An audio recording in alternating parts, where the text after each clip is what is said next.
first apologise for my appallingly terrible bed hair. I'm just about to start getting ready for work, so I will look smarter shortly. I've decided I'm going to do a bit of a reading diary.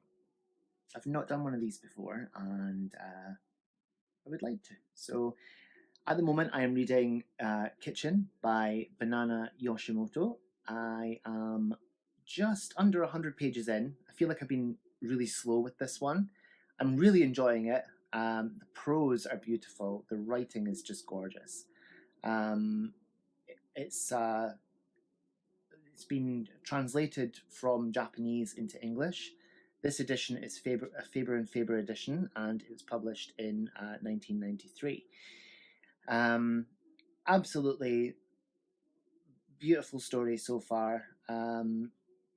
We have Mikagi, and she has lost her grandmother and has gone to live with Yuichi and his mother, Eriko. But we later find out that Eriko is transsexual. He was a man and is now a woman. Anyway, Eriko is murdered at her place of work, and Yuichi and Mikagi discover that obviously both of them are now orphans.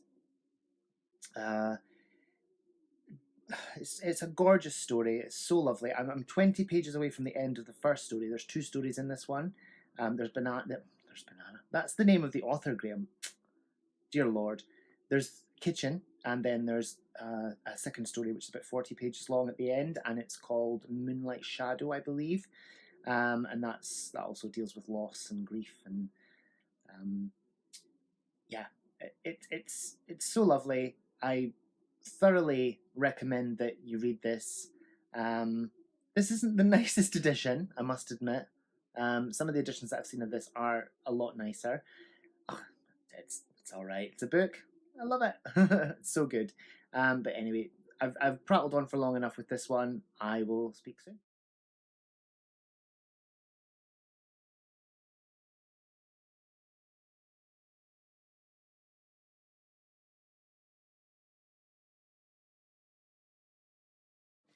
So, I'm all alone in the house. I finished work, and then I drove hubby over to our boat in Anstruther. I join him on Wednesday afternoon after my work. He has tomorrow and Wednesday off. I have Thursday, Friday, and Saturday off. So, yeah, I'm on my own in the house. I've got company. I've got the dogs, so that's not bad. I've just finished Kitchen by Banana Yoshimoto. It was absolutely beautiful, so well written. The first story was Kitchen, and it surrounded the story of Mikagi and Yuichi's mother or father, Eriko. Mikagi's grandmother has died, and she moves in with Yuichi and Eriko, and they help her through her grief. Also, food plays a large part in the story, obviously because it's called Kitchen. It's like food for the soul. It's very, I don't know, it's got a lot of love. It's got a love of food. Mikagi becomes like a chef towards the end of the story, or a chef's assistant at least. It's lovely. I felt it could have been longer. It kind of ended on pretty much like a cliffhanger. But yeah, I think it could have sustained a full-length novel, because it is just a novella. The second story was Moonlight Shadow, and that was about what were the characters' names? I've literally just finished it. My goodness, I can't even remember. Satsuki, and her boyfriend Hitoshi. He has passed away in some car accident. She meets a lady called Urara. I feel that the story is there's quite a lot of magical realism in the story. Urara is this very strange, sort of otherworldly kind of woman, and she meets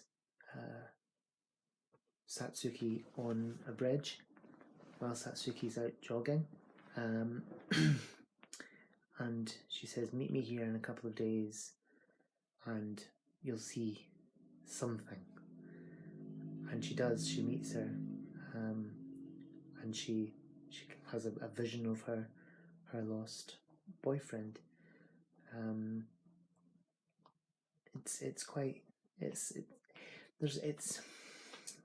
It deals with grief, it deals with loss, it deals with love, it deals with, I don't know, just how we cope with things, how other people help us through things. It's just, I highly recommend it to anyone. I'm rabbling on.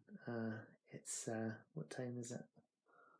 1:15 in the morning, Tuesday morning, and yeah. So if you get the chance to read Kitchen by Banana Yoshimoto, you definitely should read it. Absolutely. But for now, I'm gonna go to bed, and good night. I'll speak soon. Bye bye. Book mail. So excited. So excited. Don't know how I'm gonna open this with the camera in my hand, but we shall see. I've got an idea what this is. I saw this I saw an edition of this on Bookstagram the other day, and I was immediately entranced and just had to have it. As some of you might know, I am a massive fan of Alice in Wonderland, and oh my word, and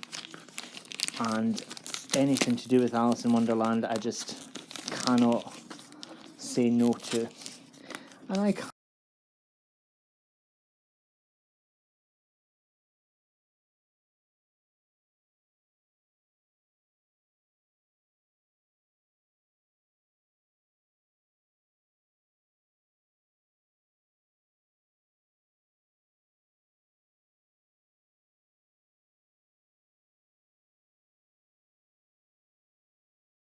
So I've got to a point now where I can just take it out of the packet, and oh look, stress relief. More to open. Honestly, that was like Fort Knox. Parcels should not be that difficult to open. It's ridiculous, but it's well cared for, well packaged, and look at that. Lewis Carroll, The Wasp in a Wig. And it's a suppressed episode of Through the Looking Glass and What Alice Found There, with a preface, introduction and notes by Martin Gardner. Isn't that just gorgeous? I cannot wait to add that to my Alice collection. I am so excited. So excited.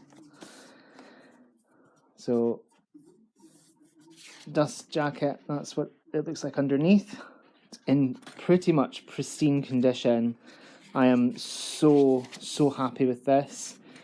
It's from the 1970s, I think 1977, I believe, and it's got the John Tenniel illustrations there, and absolutely gorgeous. Yeah, 1977. Absolutely beautiful. I cannot wait to get stuck into this. So it's a chapter from through the looking glass. And it appears to be a copy of Lewis Carroll's own handwriting. So that's fun. Yeah. Oh, some of it is. Only some of it. Oh well. Yeah. So there we go. Lewis Carroll's The Wasp in a Wig. Yeah. So I started reading this earlier today. It's The Mysterious Affair at Styles by Agatha Christie. And it's for Hannah Tay's Tay Book Club. It's the March choice for her book club. And this is a reread for me. It's a brilliant book. Anything by Agatha Christie I will read and love because Agatha Christie is awesome. This is brilliant, absolutely amazing. I had never noticed this in the book before, but there's a little bit that kind of says, this is the story. Wealthy Mrs. Inglethorpe is found dying in a locked room in her home, Styles Court. Was she poisoned with strychnine? Friends, family, and the police are baffled. So Captain Hastings, a guest at Styles, calls in an old friend to help with the investigation, a Belgian detective by the name of Poirot. So obviously this is Hercule Poirot. It's the first story with Hercule Poirot, the first appearance. That's what I meant to say. The first appearance of Hercule Poirot, and it is amazing. It's brilliant. It's such a good choice. Read it. It's great. So yeah, I'm going to read a few pages of this. I'm going to have my cup of tea, and then I'm going to go to sleep. And probably not sleep, because I know that my alarm's going to go off at stupid AM in the morning. But yeah. Night night. Speak soon.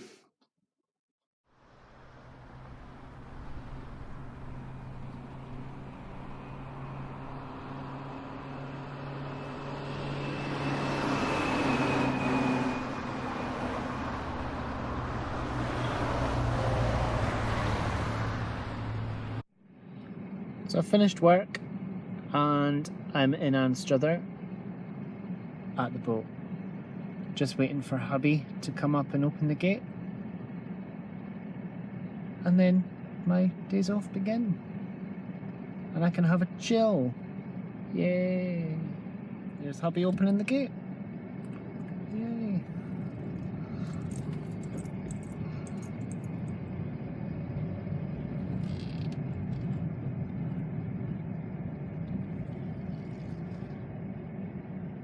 So hubby and I have decided on a Chippy tea tonight in the very famous Anstruther Fish Bar.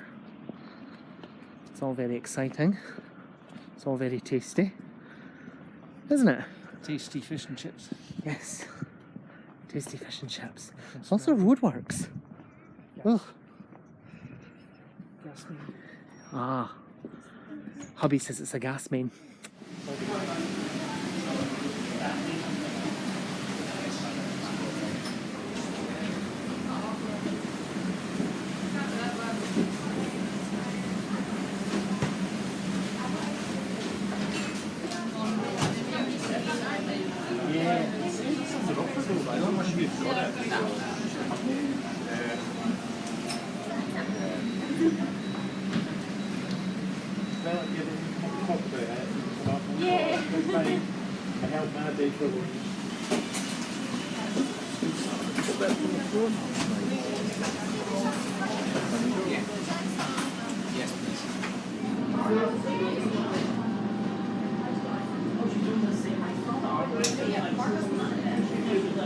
So we have our bag of swag from the Anstruther Fish Bar.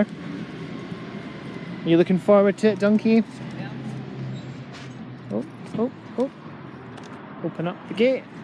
Not very good light, but this is the Anstruther Marina. Is it Anstruther Harbour or Marina? Harbour. Anstruther Harbour. And our boat is right at the very end. But I'll show you that like tomorrow when it's a bit lighter. Okie doke. Speak soon. Bye bye. So we're back at the boat. We've got Netflix. We're going to be watching Umbrella Academy. Yep. And we've got corgis. Hello. And we've got a hubby who's struggling to get the sauce out. That could end well. Good old sauce. Ooh. And we've got Chippy food. Yum yum. Going to be 5 stone heavier. Oh, he's really giving that a go, isn't he? It's going to go everywhere, isn't it? Oh, there we go, there we go. Yep, so we're going to have our tea and chill.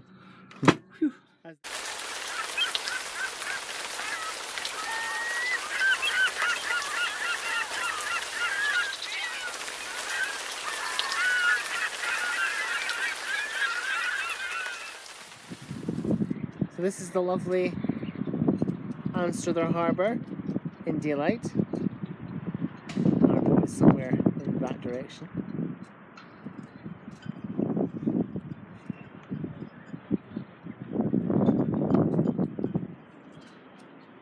Lots of yachts and pleasure craft.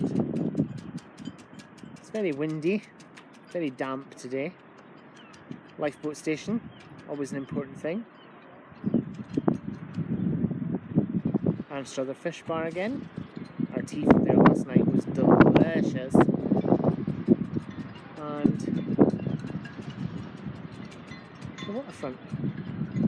It's truly a lovely, lovely place. Lovely place. It's really windy, it's really cold. Yeah.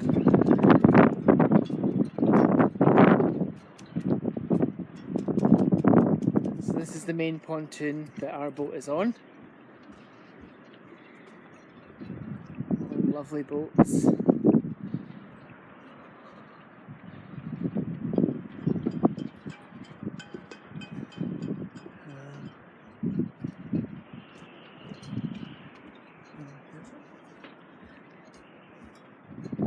Love that name. Mary Doll. Very reminiscent of Ramsey Nesbitt. And for those of you that don't know, Ramsey Nesbitt was a Scottish sitcom, I suppose you'd call it.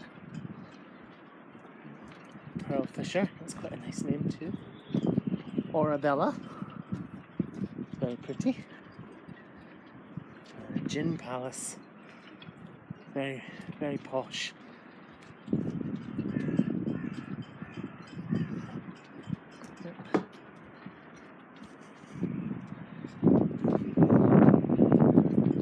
I love it when it's windy down on the pontoon because the wind goes through all the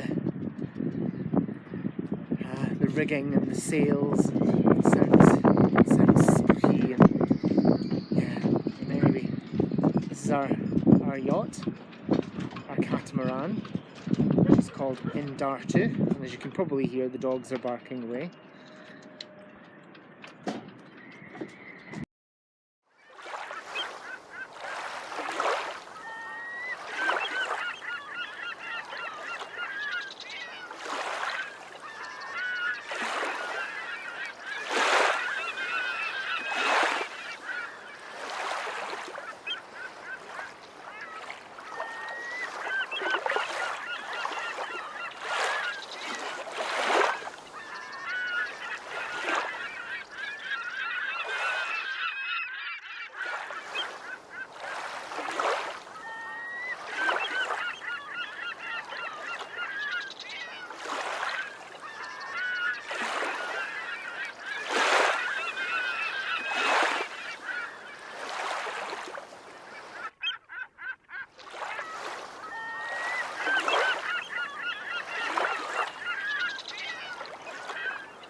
So I've left hubby on the boat and I've come to the cooperative for some food for tonight's tea. It's very windy today, it's quite chilly as well, it's really cold, and I am aware of the fact that I look like an absolute tink. Yeah, so come with me and we'll go shopping for some food. It's exciting.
I'm back at the cooperative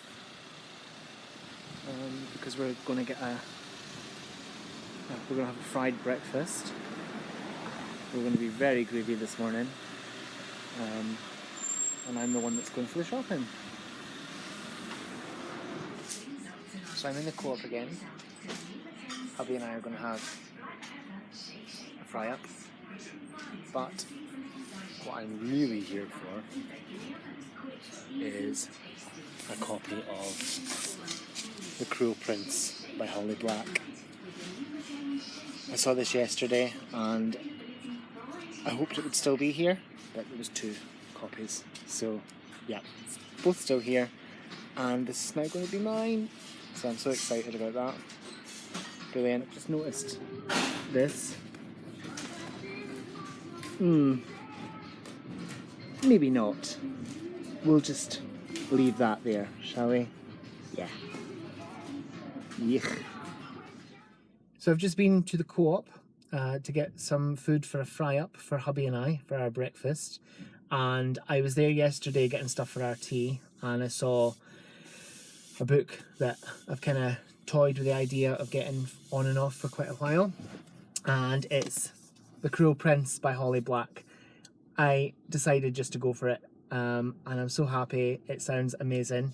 I can see why humans succumb to the beautiful nightmare of the court, why they willingly drown in it. Black's world is intoxicating. This delicious story will seduce you and leave you desperate for just one more page. So that's a blurb by Leigh Bardugo, the best-selling author of Six of Crows and Crooked Kingdom, both of which I've never read. I require book 2 immediately. Holly Black is the Fairy Queen, and that's Victoria Aveyard, best-selling author of the Red Queen series. Again, a series that I have not read. But this looks amazing, and I don't think £8 was too much to spend. Maybe some people might, but I love it, so I'm really happy. But yeah, cool. I'm going to go drive back down to the boat now, and hubby and I are going to have some breakfast. So, speak soon.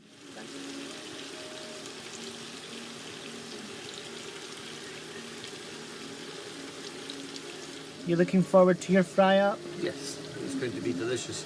What are you having? Low-fat bacon, Low-fat bacon. low-fat beans, No such thing. low-fat sausages, No such thing. low-fat black puddings. No such thing. Low fat, cooked in 5 tons of butter.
Just been to Tesco's, got a bottle of Prosecco and a trifle, and now I can't find the car, and hubby's in the car, so that's going to be fun.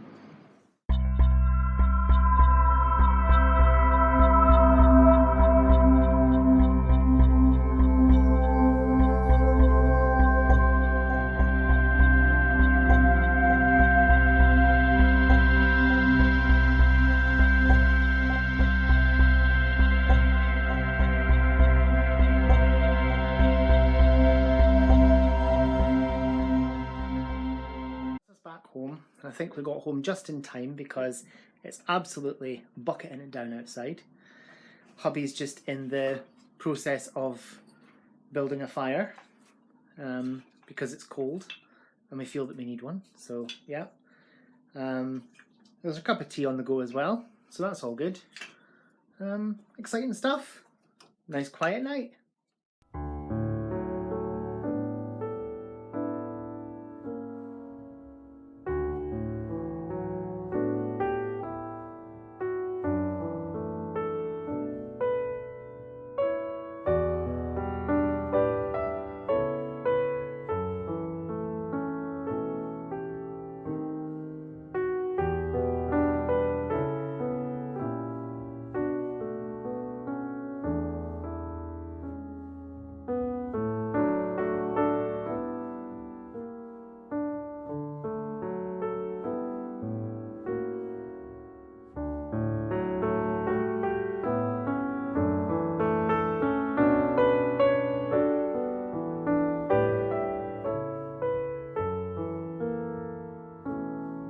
So we're just about to settle in for the evening.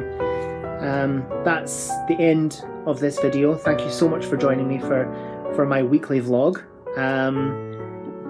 It's been quite a journey. I've been accused of being Cecil B. DeMille along the way, haven't I?